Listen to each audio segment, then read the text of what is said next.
여호수아서 7장 22절부터 26절까지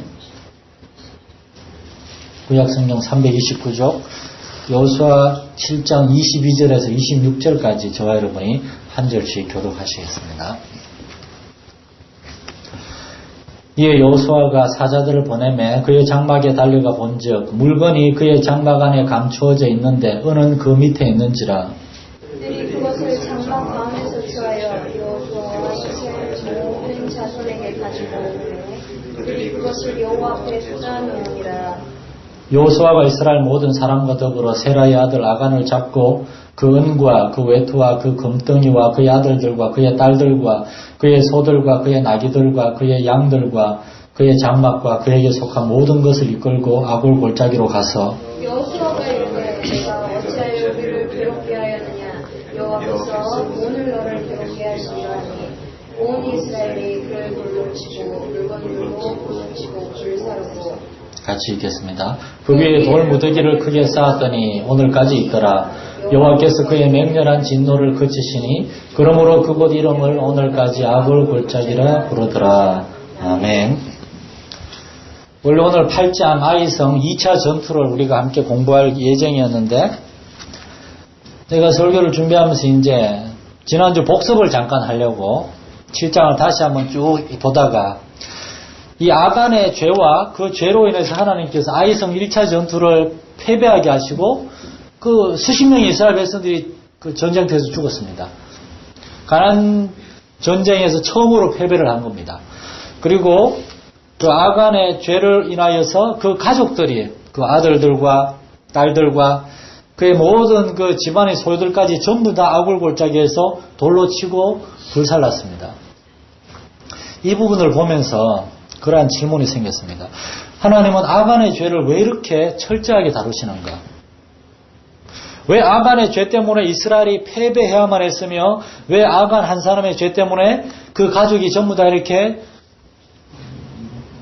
우리 옛날 말 중에 멸문지화라고 있죠? 그렇게 완전히 그냥 크게 벌을 받아야 했는가?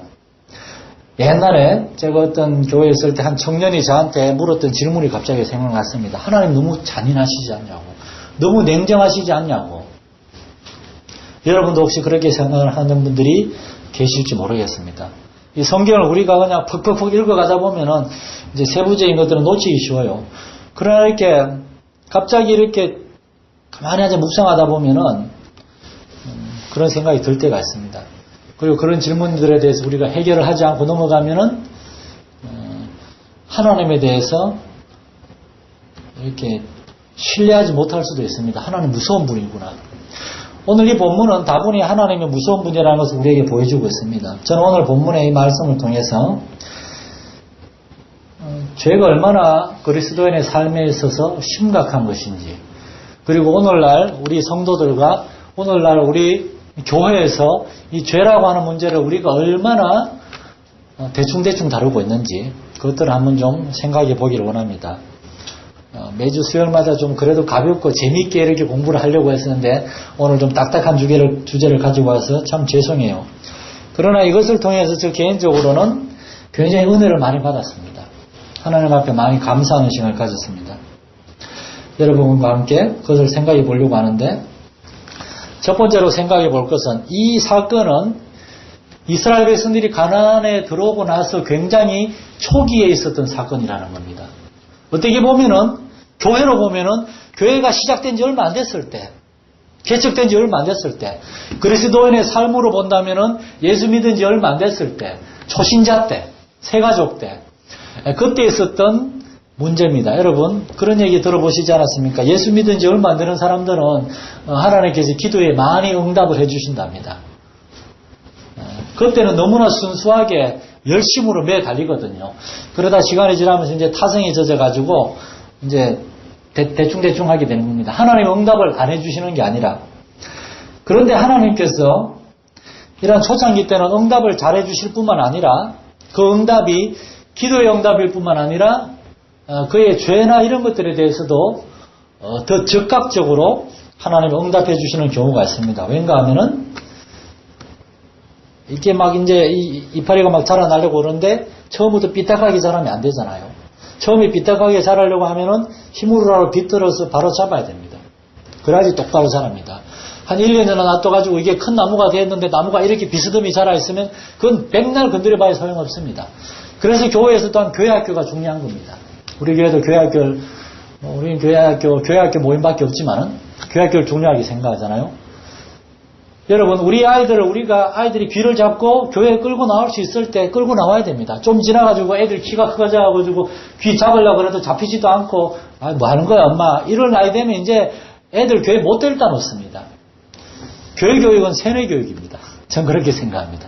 어릴 때부터 엄마 아빠를 보면서 엄마 아빠가 항상 하나님께 기도하고 항상 하나님 말씀 보는 거 보면서 하나님이 있나 보다. 자기도 모르게 그렇게 세뇌가 돼야 돼요. 엄마 아빠는 그냥 아무렇게나 기도도 안 하고 성경도 보지 않고 주일날 되면 야 성경 어디 갔어? 막 먼지 있는 성경 먼지 툴툴 털면서 애들 데리고 집에 가고 그런 모습을 아이들한테 보여주면 아이들은 좀 이따가 자기 스스로 생각하고 판단할 나이가 되면은 교회 안 나갑니다. 하나님 계신 걸 모릅니다. 엄마 아빠가 그러니까 날라리 신자라는 걸 아이들도 압니다. 어릴 때부터 우리가 아이들을 특별히 더 잘 말씀으로 잘 가르쳐야 되는 이유가 거기에 있습니다. 좀 지나면 이제 자기들이 기초가 잡히니까 이제. 이스라엘 백성들은 광야에서 대부분이 자란 세대입니다. 애굽을 경험하지 못했어요. 애굽에서 나온 사람들 광야에서 다 죽었어요.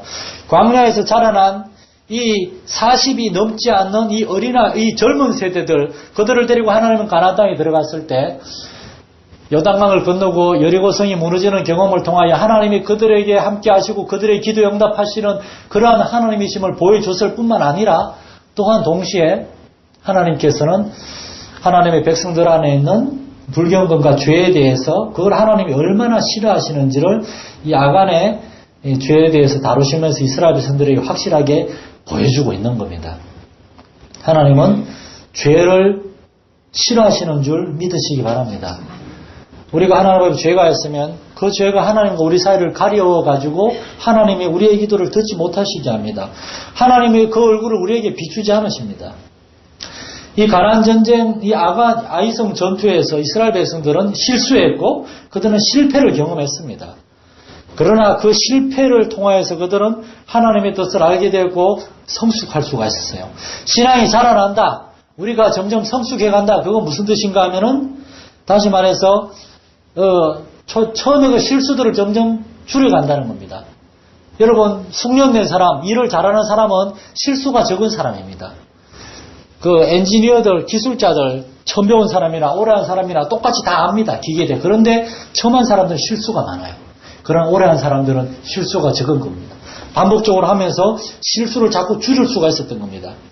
하나님께서 저와 여러분을 징계하시는 이유는 우리가 성숙해지기 위해서. 그래서 하나님은 죄에 대해서는 우리가 세상 흔히 하는 말로 국물도 없습니다. 반드시 짚고 넘어가십니다. 반드시 깨닫게 하십니다. 그리고 반드시 우리로 하여금 회개하게 하십니다. 회개란 하나님 앞에서 우리의 죄를 우리가 잘못됐다는 걸 깨닫는 겁니다. 두 번째로 하나님 앞에서 그것을 고치는 겁니다. 대개 우리는 하나님 앞에 잘못했습니다 말하는 것, 그걸 회개라고 생각하는데 참된 회개는 그 이전에 메타노이아라는 헬라어가 회개란 말인데 그것의 원뜻은 마음을 깎는다는 뜻입니다. 마음을 깎는 아픔이 회개에겐 있어야 돼요.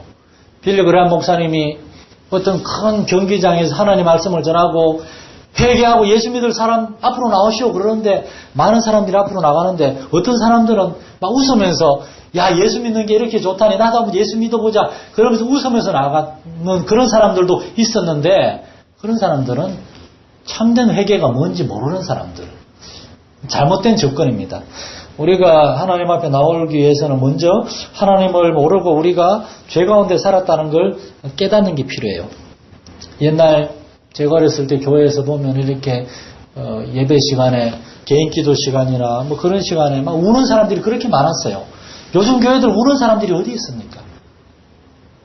목회자들도 재미있고 웃는 설교, 성도들 재미있게 하고 교회 모든 프로그램도 재미있게 하고 웃게 하고 모르겠습니다. 교회 웃음소리가 많은 게 건강한 교회인지 교회 우는 소리가 많은 게 건강한 교회인지 여러분은 동의하지 않을지 몰라도 저는 하나님 앞에서 우는 소리가 많은 교회가 건강한 교회라는 생각이 듭니다. 예수님은 웃으신 적이 없습니다. 웃은 적이 있겠죠. 그렇지만 성경에 예수님이 웃었다는 표현은 없습니다. 그러나 예수님이 우셨다는 얘기 많습니다. 죄악 가운데 살아가는 사람들의 그런 불행한 영혼을 봤을 때 웃을 수가 없는 겁니다. 제가 그 며칠 전에 그 조신자 집사를 만나고 와가지고 밥을 먹는데 너무 불편한 거예요. 그 남편 돌아가시고 그 아들도 정신이 온전지 못한데 그 집에서 아들 봐야 되지. 또 그 남동생이 또 이분 남동생이 그 어렸을 때 머리를 다쳐가지고 정신이 좀 이상하시거든요. 그 둘을 데리고 뒷바라지 하면서 조신자 집사님이 지금 70이 다 됐을 거야 아마. 넘었는가 자고 굉장히 나이가 많으신데 무슨 기쁨이 있겠습니까? 무슨 낙이 있겠습니까? 그런 사람들이 우리 주변에 그렇게 많이 있는데 예수님이 어떻게 웃을 수가 있겠습니까? 저는 마음이 부끄러웠습니다.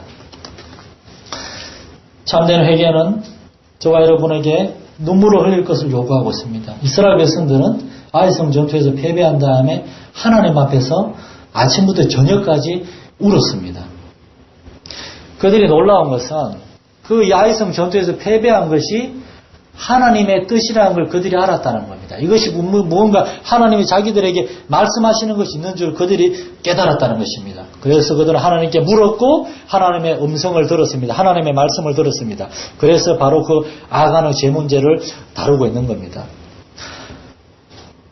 하나님은 우리가 실수할 수 있는 걸 아십니다. 그래서 하나님은 우리에게 말씀하시는 겁니다. 우리는 하나님 앞에서 우리 자신을 점검하게 되고 그래서 마침내 참된 회개에 이르게 되는 겁니다. 세상에 불쌍한 사람이 두 종류가 있는데 한 사람은 죄를 짓고도 아무런 어려움 없이 살아가는 사람입니다. 시편 42편 기자가 그러죠. 하나님 왜 죄를 짓고도 하나님 없다 그러면서도 저런 사람들 저렇게 형통하게 잘 살아갑니까? 나는 하나님 믿는데 왜 이렇게 어려움이 많습니까? 그게 고민이었습니다. 그런데 죄를 짓고도 악을 행하고도 아무런 어려움 없이 그렇게 잘 사는 것처럼 보이는 그게 사실은 그들에게 가장 불행이었던 겁니다. 왜냐하면은 누가복음 16장에 나오는 부자와 나사로의 비유에서 보이는 것처럼 그 부자는 자기 집에 나사로가 굶어 죽어가고 있는데 나사로를 돌아보지도 않고 자기 자신만 호의호식 하다가 아무런 고통 없이 죽어서 지옥에 갔거든요. 지옥에 갔거든요. 그가 살아있을 때 고난을 겪고 어려움을 겪었으면은 이게 뭔가 잘못됐구나 깨달았을 건데. 그런데 더 불쌍한 사람이 있습니다. 이 사람은 뭔가 하면은 하나님께서 그의 죄에 대해서, 그의 불경건함에 대해서, 하나님이 기뻐하시지 않는 그의 삶에 대해서 어떤 어려움과 고난을 주셔서 깨닫게 하시는데 그런데도 불구하고 깨닫지 못하는 사람, 끝까지 하나님을 원망하고 회개하지 않는 사람, 유대인들이 그랬잖아요. 유대의 종교 지도자들, 대제사장, 바리새인, 서기관들, 율법학자들, 이들은 예수님을 통해서 양심의 가책을 받았으면서도 끝까지 예수님의 말씀에 굴복하지 않고 거기에 순종하지 않고 근데 예수님을 못 박아 죽였잖아요. 구약 성경에 나오는 사울왕도 그랬습니다. 사무엘이 그 사울왕의 불경건함과 그가 하나님의 말씀에 순종하지 않는 걸 깨우쳐줬는데도 회개하지 않았습니다. 그래서 그의 집안은 다 전쟁터에서 아버지로부터 아들 4명이 다 전쟁터에서 죽게 되는 그런 비참한 최후를 당하게 됩니다.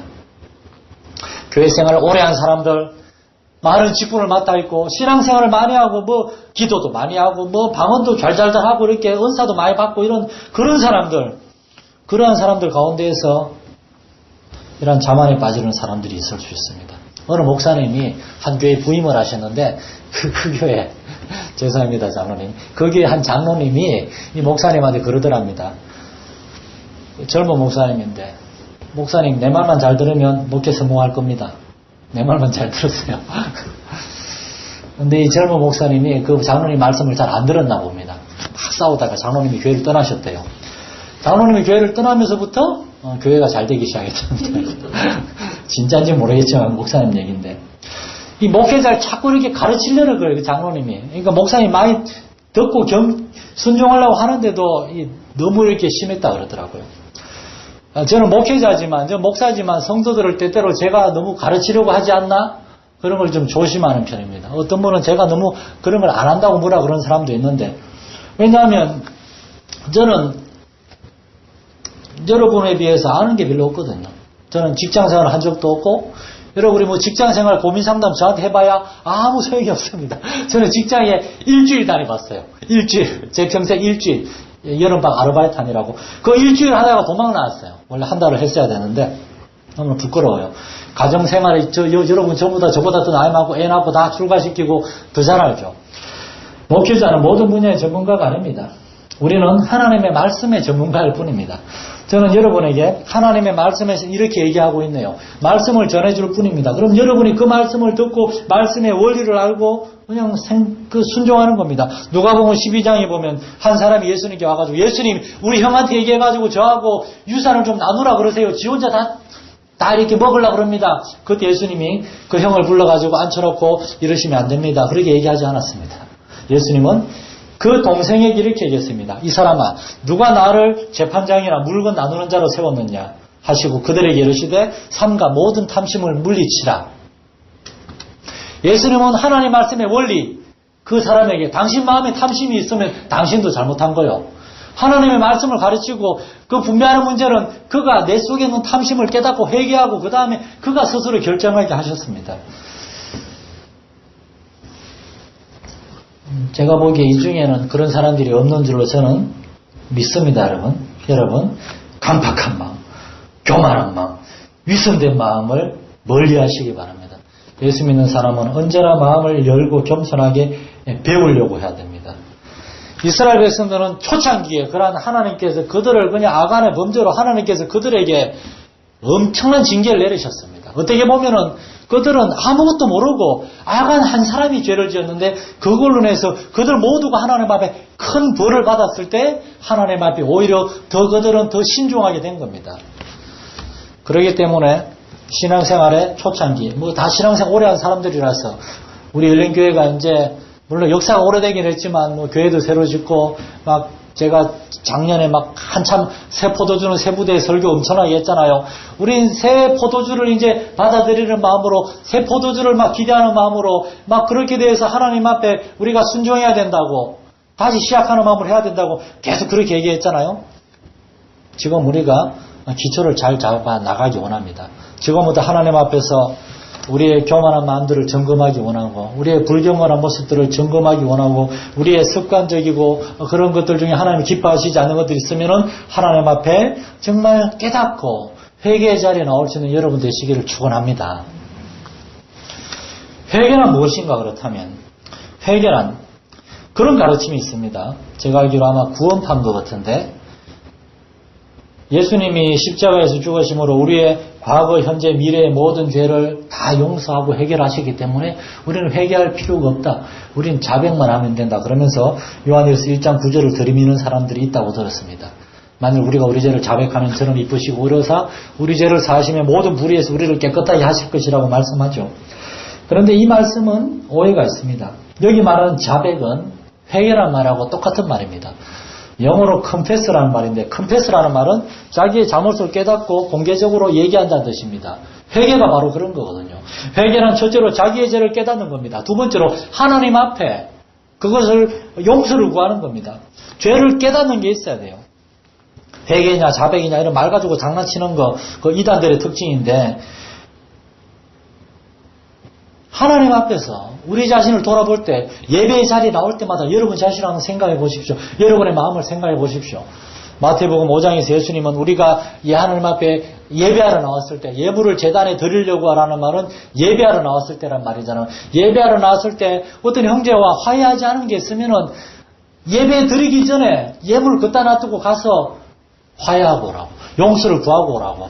이건 무슨 말씀인가 하면은 하나님 앞에 예배하러 나갈 때 우리가 우리 자신을 그렇게 정말 철저하게 살펴봐야 된다는 겁니다. 오늘날 교회의 문제, 성도의 문제는 서두에 제가 얘기 드렸지만은 하나님 앞에서 우리의 자신을 돌아보는 일을 대충대충 한다는 것입니다. 죄에 대해서 철저하게 아주 뼈저리게 우리 자신의 그런 말 한마디 우리가 어떤 행동으로 다른 사람에게 상처를 주거나 예수님 마태복음 5장에 또 뭐라 그랬습니까? 형제를 대하여 라가란 말은 이제 바보, 이 덩신 무시하는 겁니다. 미련한 놈이라 전부 다 지옥불에 들어가게 될 거라고 공에 잡혀가게 될 거라고.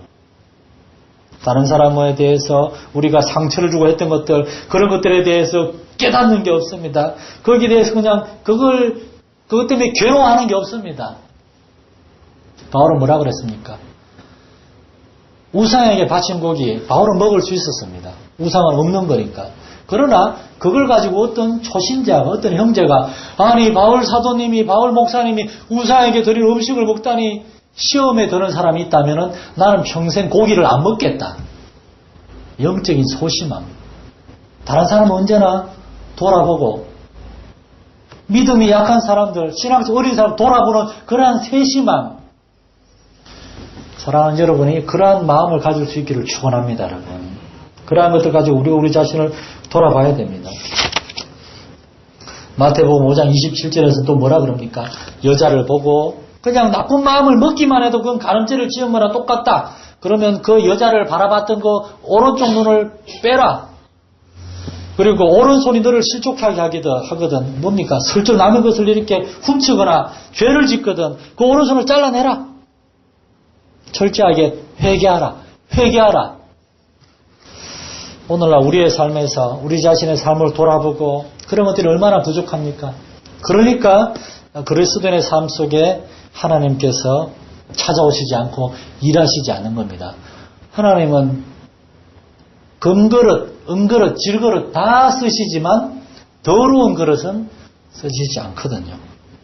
신약 성경에 성경 전체에 회개라는 말이 약 60번 정도 나오는데 그 중에 신약 성경에 53번이 나옵니다.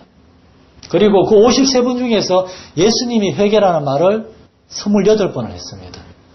회개하라는 말은 뭡니까?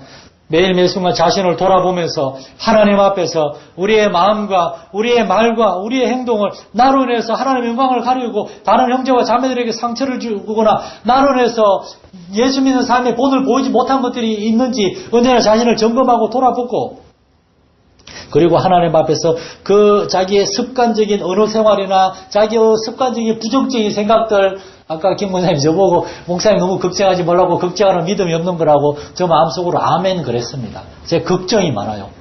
전 좋은 일이 있으면 항상 걱정을 해요. 이상하게. 안 좋은 일이 있으면 안심을 합니다. 이렇게. 근데 좋은 일이 있으면 걱정을 해요. 나중에 안 좋게 될까 봐. 믿음이 없는 거죠. 예수님이 처음으로 마태복음 3장 2절에서 선포한 전도의 메시지는 회개하라 했습니다. 회개하라. 자신을 돌아보라. 가나안 전쟁 초기에 하나님은 아간의 범죄에 대해서 이스라엘 백성들 전체에게 벌을 주셨고 그리고 아간의 가족들 전체에게 벌을 주셨습니다. 그것을 통해서 하나님께서 이스라엘 백성들을 선택하셨고 하나님이 그들과 함께 거하시고 그들과 동행하시고 그러므로 그들은 하나님께 구별된 거룩한 하나님의 백성들이고 그 안에서 하나님은 불경건하고 하나님이 기뻐하시지 않는 것. 아간의 가장 큰 죄는 뭡니까? 여호수아가 모아놓고 여리고성의 것들은 다 하나님께 바쳐진 거니까 왜냐하면 우리가 싸운 거 하나도 없으니까 거기에 있는 거 하나도 건드리면 안 된다. 이스라엘 백성들을 전부 다 얘기했는데 아간이 그 자리에서 들었음에도 불구하고 불순종한 거거든요. 아담은 하나님께서 선악과를 따먹으면 죽을 것이다 말을 들었습니다. 그런데 하와가 선악과를 따먹었을 때 그 옆에 아담이 있었거든요. 그런데 하와는 말리지 않았어요. 하나님의 말씀을 듣고도 하나님의 말씀을 알면서도 불순종하는 것. 하나님이 가장 진노하신 것이 바로 그것이라는 것을 우리는 기억을 해야 되겠습니다. 가나안 전쟁 초기 하나님은 이 영적으로 아직 이제 어린 이스라엘 백성들 막 하나님의 백성으로 지금 다듬어져 가는 이스라엘 백성들에 대하여 아간의 범죄와 그에 대한 징계를 통하여 그러나 또한 이스라엘 백성들이 하나님께 정말 진실되게 철저하게 회개했을 때 그들을 용서하심으로 하나님이 어떠한 분이신지 하나님은 죄는 미워하시지만 죄에 대해서는 반드시 징계하시지만 그러나 진심으로 용서하는 그러한 성도들을 받아주시고 그들을 용서해 주신 하나님이신 것을 이스라엘 백성들은 경험할 수가 있었습니다. 그래서 그들은 아이성 2차 전투에서 승리할 수가 있었던 것입니다. 이것이 바로 하나님께서 저와 여러분을 거룩한 하나님의 백성으로 성결한 자녀로 양육해 가시는 과정인 줄 믿으시기 바랍니다. 우리 교회를 그러한 교회로 세워가시는 과정인 걸 믿으시기 바랍니다. 여러분은 하나님께 쓰임받기를 원하십니까? 여러분은 하나님의 일을 감당하기 원하십니까? 우리 열린교회가 정말 이 지역에서 하나님의 생명을 힘있게 증거하고 주변의 아이들을 이렇게 초대해서 조그마한 아이들 뭘 알겠습니까? 그러나 우리 성경학교 때 우리 성도들은 우리 주일날 한 10명 모이는데 성경학교 때 애들이 15명이 왔잖아요.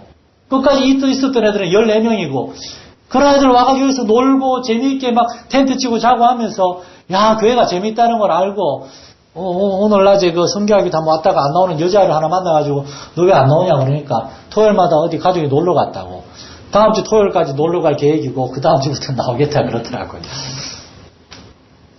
우리 교회가 하나님께 그렇게 쓰임받는 교회, 그 조신자 집사님 같은 그러한 상처받고 어려운 사람들 도와주는 그러한 교회가 되길 원한다면은 여러분 자신이 거룩한 사람이 되시기를 축원합니다. 우리 교회가 그러한 교회가 되어야 되겠습니다. 그래서 하나님께서 우리가 하나님의 말씀을 경청하고 그 말씀으로 우리 자신을 점검하고 언제나 하나님 앞에서 경건에 이르는 훈련에 우리 자신을 드릴 때 하나님께서 우리의 삶과 우리 교회 가운데 찾아오셔서 마침내 이스라엘 백성들이 가나안을 정복했던 것처럼 저와 여러분을 통해서 하나님의 놀라운 일들을 이루시게 될 줄 믿습니다. 하나님 아버지, 알간의 그러한 범죄 사건들의 기록을 보면서 하나님의 그 거룩하심과 하나님의 그 공의로우심을, 정의로우심을 우리가 깨닫고 우리의 삶을, 우리의 마음까지도, 우리의 생각까지도, 우리의 말 하나까지도 우리가 돌아보면서 점검할 수 있는 우리 성도들 되게 하여 주옵소서. 오늘날 주님의 사람들이 모여가지고 서로 간에 대화하고 서로 간에 교제할 때에 그게 정말 거룩함이 있어야 되겠고 진실됨이 있어야 되겠고 하나님의 생명이 있어야 되겠습니다. 그러한 교회가 참으로 초대교회와 같이 기쁨이 넘치고 감사가 넘치고 정말 하나님의 역사가 있는 그러한 교회가 될 줄 믿습니다. 우리 성도들 그러한 성도들이 되게 하시고 우리 성도들의 가정이 그러한 교회가 되게 하시고 우리 교회가 그러한 교회가 되어서 하나님께서 기뻐하시면서 우리 가운데 기쁨으로 거하시고 우리를 통하여 일하시는 것들을 우리가 보고 경험하게 하여 주시옵소서. 우리 주 예수님 이름으로 기도드립니다. 하늘에 계신 우리 아버지의 이름을 거룩하게 하시옵소서.